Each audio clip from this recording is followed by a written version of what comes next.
na kayo ng alas 6, di ba? Kayo mauuna. O, pwede yun. Para yung problema mo, ano yan, masusolve. As long na nandoon, yung float ninyo na maaga, okay, kayo pong mauuna. Pero kung darating kayo ng alas 8, doon kayo sa huli. Pero mas magandang nasa huli. O, di ba? Parang ito yung reyna. O, di ba?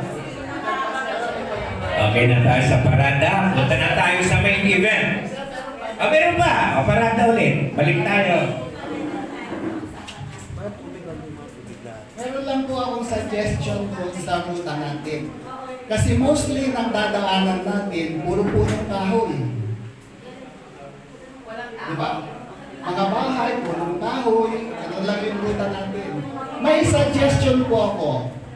Before going to Nipaco, papasok tayo ng Nipaco, why not puntahan natin yung bagong bridge doon sa Barangubong? Diba? Kasi marami sa atin or marami doon sa mga nasa abroad, hindi nila nakita yan. Para lang maiba. Diba? Yes. Para makita nila na meron din improvement ang paligid. Hindi puro punong kahoy na lang nakikita ang mga bahay. Hindi. Extend ko po sa inyo. Pagpasok natin, o paglabas natin going from Nangkamarinan, highway na po yun, di ba? So, kakanan tayo, going to Rangayan Bridge. Okay? Pagdating natin ng Rangayan Bridge, hindi pa po tayo tapos doon. Darating pa po tayo doon sa Barangubong Bridge. Sino na pong nakapunta ron? O konti. O konti. Hindi nyo pa nakita yung Barangubong Bridge. Diba? Yung bago. Doon na po tayo mag-U-turn. Kasi dalawa yun eh. Left and right. Diba? So pagpasok natin doon sa right na bridge, pagdating doon sa dulo, doon tayo mag-U-turn pabalik. Para makita naman nila yung langit ng paligid. Baka yung mga iba mag-selfie pa doon eh. Dahil maganda yung bridge doon. Kung hindi nyo pa po nakikita, maganda po yung Barangubong Bridge. Mahaba po yun. So doon na po tayo, kung po pwede po, nadagdagan natin yung ruta. Pwede. Kaya lang, baka abutan tayo ng tanghalian. Kagagawin natin, pwede nang kumain, pwede rin magsalita. Magkwento po ay nang kumain. Okay? The table is open. Sino pa gusto magsalita? Wala na? Si Manong. Magandang umaga po sa mga kabats natin dito na nandito ngayon. Gusto ko lang ikuan yung sabi ni Sir na mag-U-turn sa Barangubong. Magkakaroon po ng traffic po doon. Yung galing ng Kabiling, saka galing dito, magkaka-traffic po pag mag-U-turn kahit lagpas ng tulay. Kasi marami rin dumadaan doon ng mga dump truck, nag-aakot. Pag natsambahan po natin yung sigurado po, mahaba po ang traffic, lalo na yung mga nanggagaling ng Kabiling papuntang Paniki. Kaya po kung merong alternative route na iikot tayo ng Silipig, lalabas tayo ng Barang, baka po pwede yun. Kung yung sabi nila na mag-U-turn tayo po roon, traffic po talaga. Baka magalit po sa atin ng mga pulis. Yan lang po. Hello sir. Maganda po yung suggestion sir. Para makita yung Barangubong. So tama rin po yung sabi ni sir. Magkakaroon po tayo ng traffic. Kaya po ganun ang ginawa ko po sa ruta. Para diretso po tayo. Wala tayong backing. Ngayon kung lalampasan po natin yung iikot po tayo ng Barang. Para wala po tayong balik-balik. Yun po yung naging, kung tinignan ko rin po yung, kung magbabalik po tayo dun sa dulo ng tulay, traffic po yun. Kaya isa rin po yun na iniwasan po natin dito sa National Highway.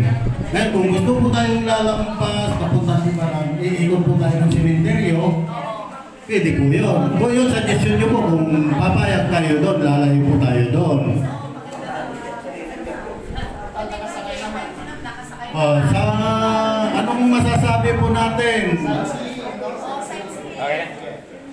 So, okay na yun. Huwag natin problemahin yun kasi may mga traffic enforcers po tayo. Bahala na po yung magta-traffic doon. Wala naman na tayong problema, nakikita ko eh. Ngayon, sa exciting event, sa gabi, ito na, si Dina magpipresent. Kung anong gagawin natin sa May 9? Grand Night. May 9 o February 22? February 22 ng gabi. So pagkatapos po ng parade natin, siyempre meron kayong beauty rest. Diba, ne? Kasi yung affair natin mag-start ng 6 o'clock sa Paniki Public Auditorium. Doon sa public auditorium, meron na naka-ano doon, may committee sa chairs, may committee sa tables, siguro maglalagay sila kung anong batch, di ba may committee na doon na ano? Doon katapos, doon sa gate, sa gate kasi may registration doon, i-check yung mga pangalan kung okay na sa... Kaya dapat pre-registered talaga. Kaya kailangan may pre-registration para sa doon sa affair natin, i-check na lang. Para walang papasok na So mean to say, doon sa gabi wala na mag-register.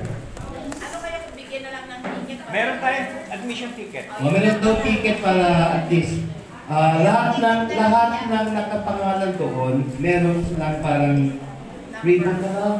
Ano? Ribbon. Meron ding ribbon. Ribbon na lang ngayon naman. Sa gate kasi, hindi na alam na magtatrabaho doon. Kasi we want you to enjoy the group, yung batch ninyo. Magpipipil tayo ng tao doon para lang makontrol yung gate. Walang gate tracker. If we call, pag walang people, mag-entry. Okay, so ganun pala nangyayari doon. And then yung activity natin sa gabi, kasi nga meron tayong orchestra. Yeah. So kailangan ma-enjoy natin yung orchestra. Dapat mabilis yung flow ng program. Para yung orchestra. Before and after naman yun eh. Habang naghihintay ng mga ibang kwan. Play. Nagpi-play na yung orchestra kaya pwede na tayo magsasayaw doon. Mahal pa naman. And then, yung part ng program, i-ano ko na lang, i-ano ko sa GC natin. Para, kasi dapat konti lang yung part ng program. Kasi sayang yung sayang yung dito yung orchestra. Sayang yung binayad natin. Importante lang doon. 65,000. Yes. Wala nang maraming speeches. And then meron tayo parang grand entrance by batch. Ano yan? Binuumpisa. The grand entrance, so ganito, pupunta kayo sa mga tables ninyo. Maglalayan tayo doon, may ano tayo doon. Art, ganyan. Tapos doon, papasok. Bless the food. By batch. Yun. Basta sa by batch. Tapos pupunta na kayo doon sa designated tables and chairs. And after that, program na. Okay po. I-bless na lang itong food tapos. Okay na? Ayun.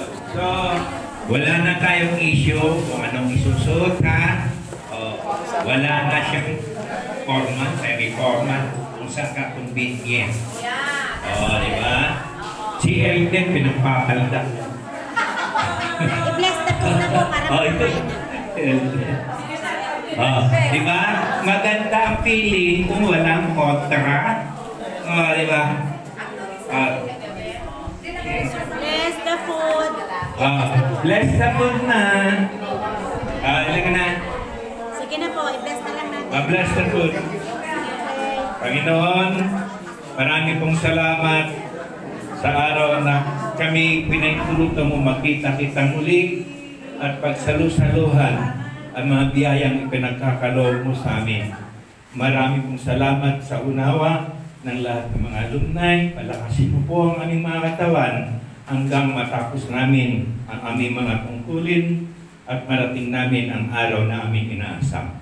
Marami pong salamat, Ama. Lahat po, basbasan mo kami mga narito sa iyong banal na harapan. Sa ngalan ng aming Panginoon Kristo. Amen. Okay, that's it. Let's Pala, eat. nakalimutan ko pala, Sir Nori, condolences po.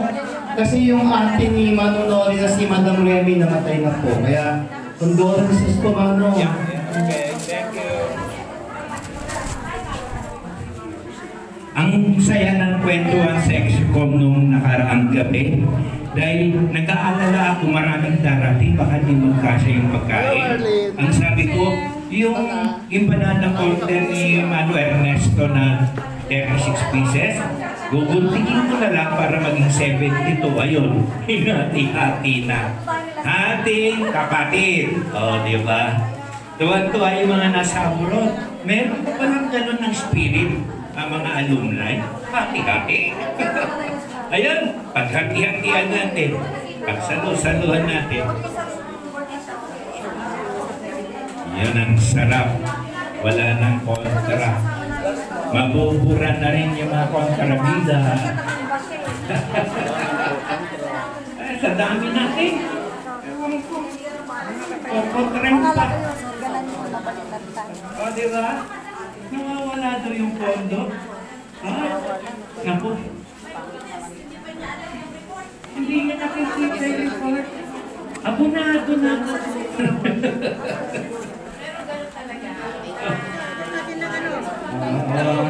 Ayun ka.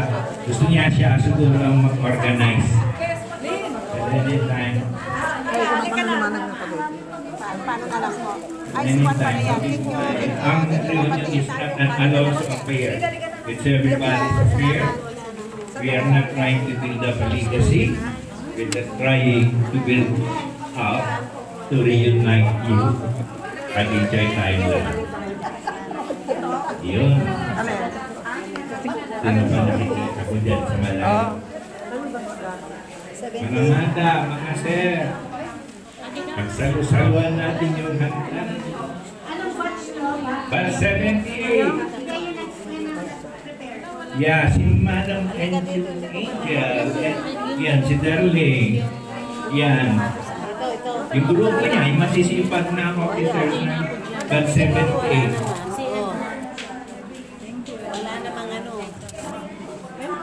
Yung batch 80, yung concern ko. Magsalita na kayo dito. Sino yung Marina na? Okay na tayo. Huwag nyo naisipin ko 10. Kung meron na 10, sige lang. Huwag nyo na Marina. Batch 81, Dakila. Ayaw mo.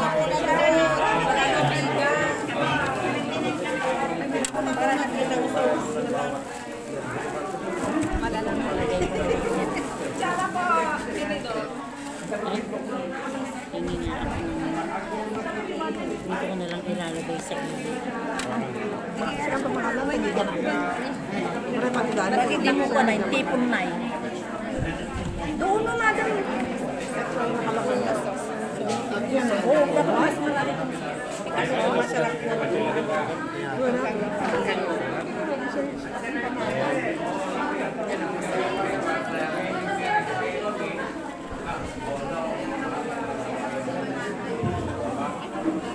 Bigyan ko nga ito ng sanhaw.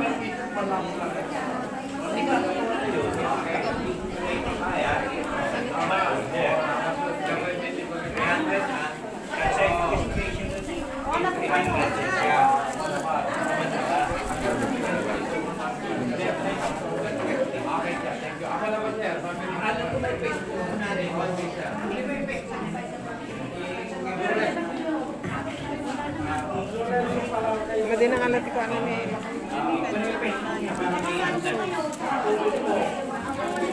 Batch 76, yun. Buti naman, ang isang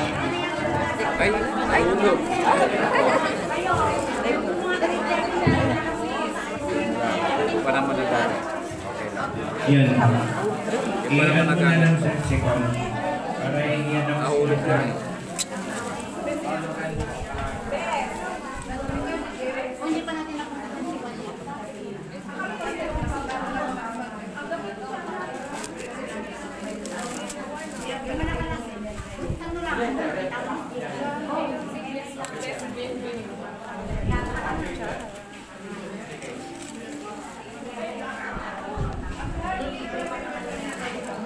Madam Angel, bakit mo ako pinupok ng pinupok? Hindi ko lang yung poke.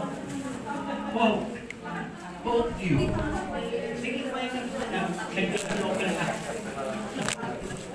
Ah! Wait! Oh! You're getting my attention. Oh, okay. Now I know. Madam Darlene. Okay. Sige. Okay. Yung mga events natin, yung CIT Got Talent will be conducted sa first day ng foundation. If the foundation falls on February 24, pag nag-start siya ng 24, yung gabing yun, meron tayong CIT Got Talent. Paligsahan na mga magkagaling sa stage. Mga dancers, mga singers. May award yun. 5,000 ng first prize. 3,000 second prize. Di ay may pera pa yung mga talents natin. Second day is the fun run. We are targeting 1,000 runners sa fun run. Madami yun. Of course, yung grupo ni Madam Adela, meron na silang representative. May runner na. May runner na sila. Yun. Yung runner yung nilalaban nila. Oh, may ride pa. Gusto mo mag-bisikleta. Grupo. Nakakain. Yan. Mayroong prize. Yung sa bisikleta, sa fun ride, 100 lang naman ang registration nun, pero ang premium yun, bisikleta, galing pa rin ito Ernest. Raffle yun. Hinati-hati ko kaya Ay, sabagay, wala namang contest. Raffle naman yun eh. Raffle. Yun. Anymore. Madam Linya. But 75, kumusta ni Victoria? Awan ni Victoria? Nagalang na ng nanay. Yun.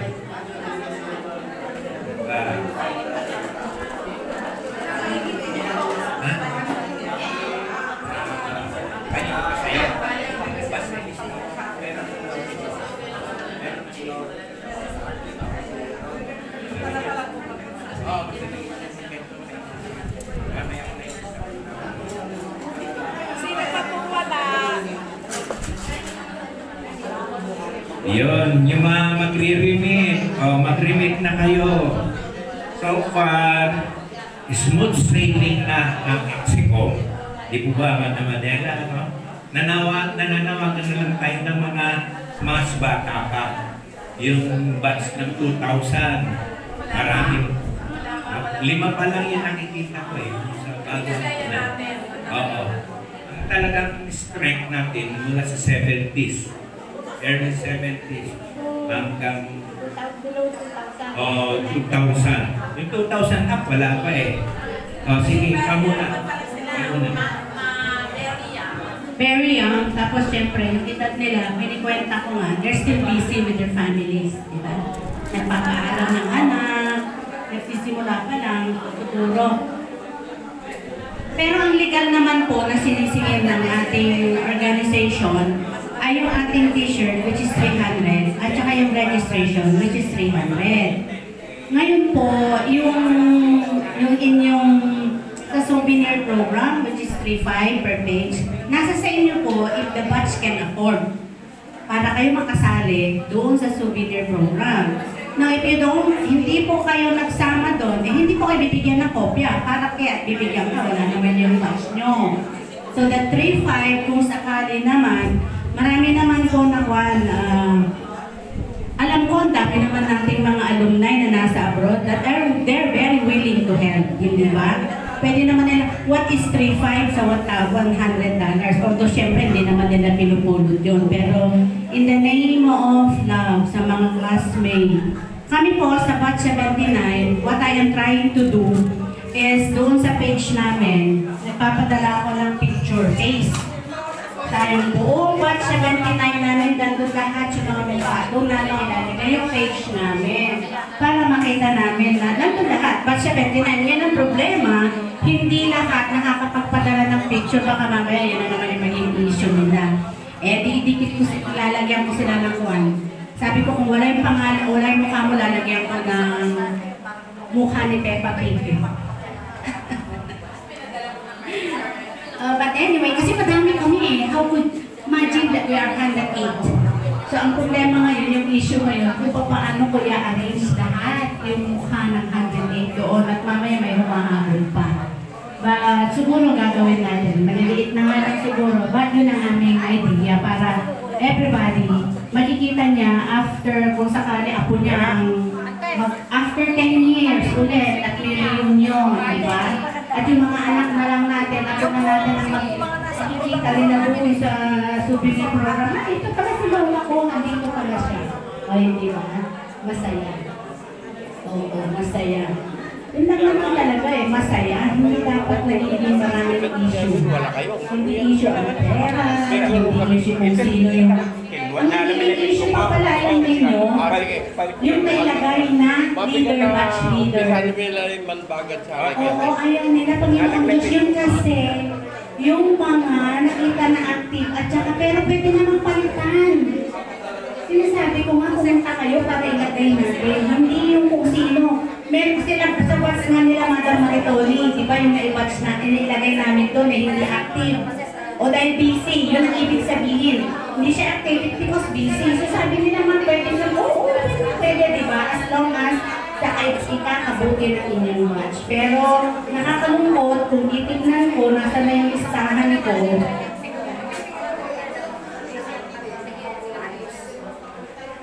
sa mga batch pa lang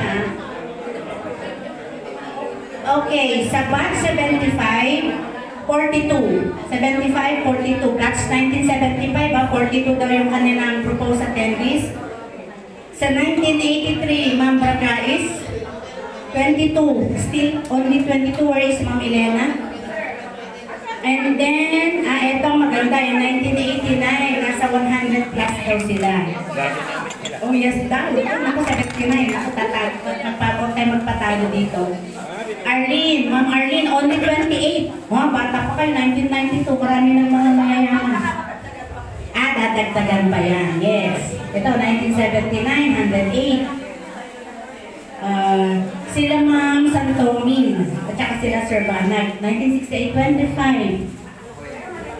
Ay, madagdagan pa. Oo naman. Siyempre naman. Basta kaya pa eh. Sabi ni Mama Dela kanina, yung 10 dinalaw nyo, ilan na ang kinuha ni Lord? Oo. Marami na ang kinuha si Lord. Okay? Kaya yun ang maganda sa reunion eh, hindi ba? Masaya tayo kasi hindi ka pa kinuha ni Lord.